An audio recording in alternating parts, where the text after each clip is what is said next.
మాజీ మంత్రి గుడివాడ అమర్నాథ్ వివరణపై ఏపీ మహిళా కమిషన్ స్పందించింది. హోంమంత్రి అనితపై తాను ఎలాంటి వ్యక్తిగత వ్యాఖ్యలు చేయలేదని అమర్నాథ్ వివరణ ఇచ్చారని మహిళా కమిషన్ చైర్పర్సన్ రాయపాటి శైలజ వెల్లడించారు.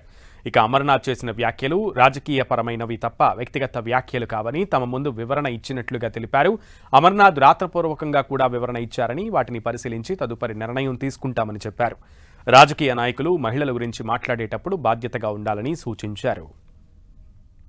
ఆయన మాట్లాడిన ఒకటి మేకప్ గురించి కానివ్వండి, ఇంకోటి ఉద్యోగాల గురించి కానివ్వండి. సో మేము ఫోకస్ చేసింది ఆ సెకండ్ పాయింట్ ఏదైతే అన్నారో, ఉద్యోగాలు మీరు చేసేయి మేము చేయలేము, మా మహిళలు చేయరు అంటే ఏ ఇంటెన్షన్ తో అన్నారు అని చెప్పి ఆయన అంటే ఎక్స్ప్లెనేషన్ ఇచ్చుకున్నారు. నేను ఫ్యూచర్ లో ఇలాంటి మళ్ళీ జరగకుండా ఉండేది చూడండి అని చెప్పాను. సో అడిగిన ప్రతి పాయింట్ ఏదైతే ఆయన ఎక్స్ప్లెనేషన్ ఇచ్చారు, మేము అదే ఎక్స్ప్లెనేషన్ ఇమ్మని చెప్పాము. సో అదంతా కూడా రాశారు.